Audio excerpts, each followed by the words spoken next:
Emular, anatomy of hairy titans, origin and species.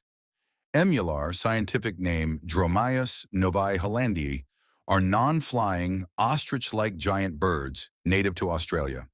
In fact, it is the largest bird on the continent and the second tallest bird in the world. They lost the first place to the ostrich in Africa, but it can't be said that they care much. They are genetically descended from the ancient megafauna of Australia. That is, they are ancient lords of this land. They were there long before the people, and there probably is still the last smile. From birth to life, the funny seriousness of emu puppies. Birth process. The life of an emu couple is like a movie. The female lays the eggs, then goes as if to say, "I'm done." The father is left behind. Yes, the male incubates their eggs. For about 8 weeks, he neither eats nor drinks, only occasionally changes positions. It protects the eggs, keeps them warm, and even talks to the young when the eggs start to crack. This is the equivalent of the word father in the bird world. Puppy period. The chicks that hatch from the egg are like tiny striped soldiers. They are born camouflaged with yellow and brown stripes. Their father watches over them for 5 to 6 months, keeping hunters away. At that time, they were both very cute and determined to death to survive. An emu cub reaches almost adult height in 1 year. When he was in youth, he left his father by saying, "Come on, thank you." Lifespan and habits. Emular can live an average of 10 to 20 years in nature and up to 25 years in protected environments. They are durable, defying heat, thirst, and even terrain. They can run at speeds exceeding 50 kilometers, so much so that they have even been reported overtaking an off-road vehicle. Isn't it clearer now why soldiers are defeated? Diet Emular is a complete omnivore. That is, I eat whatever comes my way, but I also taste it type. Fruit, seed, plant, flower, leaf, insect, grasshopper, spider. Even the little lizard goes to the stomach if he gets the chance. They are thirst resistant, but when they find water, the amount they drink embarrasses the one who sees it. They live with the logic of, "I'll drink enough for a week and then have a job in the desert." Who do they stand up to in nature? Emulars are not considered directly aggressive, but when threatened, they are cut into a full panzer. His back legs are so strong that he knocks down a dog or a small predator with a single kick. They are generally distant from kangaroos, but if there is a field violation, there is tension.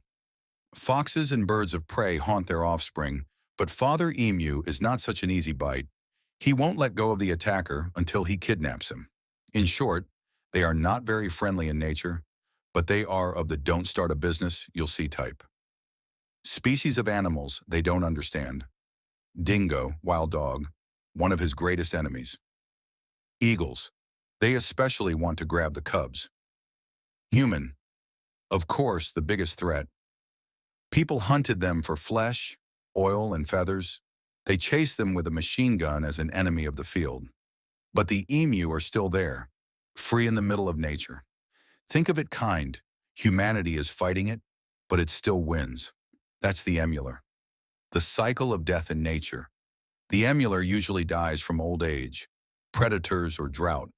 Their bodies are big, their bones are strong, but their hearts are sensitive, just like some people. When they die, they contribute to the cycle of nature. Their bones and feathers feed the soil. Life turns into another form. Interestingly, Australian natives, Aborigines, consider emu sacred. They believe it to be the spirit that balances nature. Conclusion: the lesson of emus. Emular is not just a species of bird. They are the symbol of nature's patience, balance, and resistance. In 1932, they stood against machine guns because their instincts were smarter than the human ego. They didn't leave their place in nature to anyone because they didn't want to fight anyone. They just wanted to live. And that's why that proud bird still stands in the symbol of Australia today. The one who can't fly but is not defeated. Start, famine, crisis, and birds. Early 1930s. The world is in the grip of the Great Depression. The situation is also serious in Australia. Farmers in Western Australia were in trouble with wheat teams as producers of military origin, with post-war state support. But nature ignored human plans again.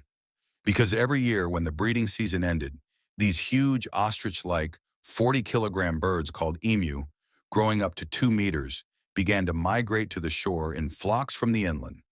Migration routes passed through the farmers' fields.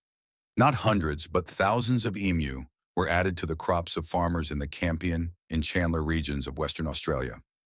These birds were entering the fields, washing wires, eating seeds, polluting water sources, wandering in front of tractors. The farmers were desperate. Neither the fence nor the gun worked.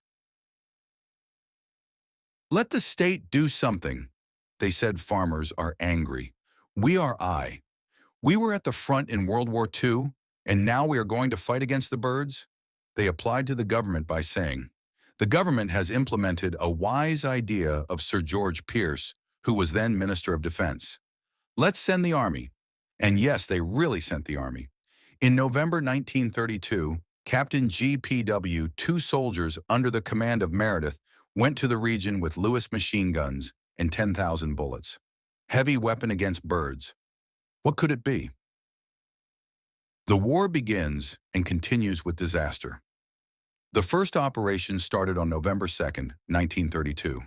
The soldiers ambushed the area where the birds were concentrated, but the battle strategy of the emu was perfect. Fast, scattered, and intelligent.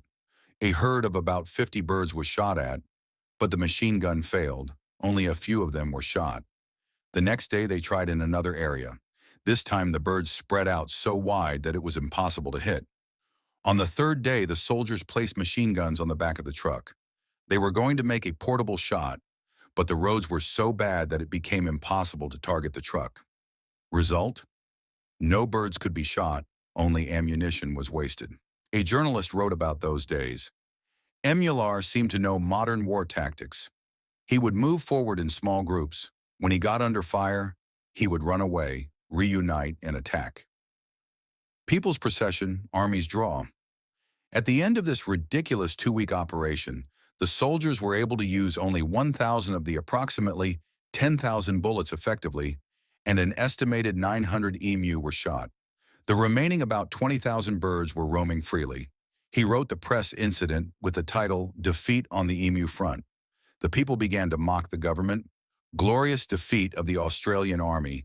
Commander Meredith should be given a feather, not a medal.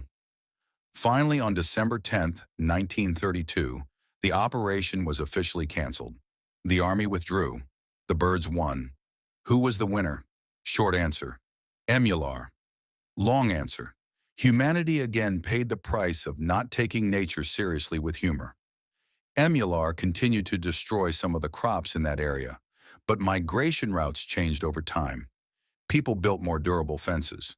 The government then tried to solve this problem with reward systems and fence campaigns, but it couldn't make such a big impact. In short, at the end of the war, the birds survived, kept their freedom. The soldiers returned in shame. The press laughed. History, on the other hand, recorded this event as an absurd war against nature.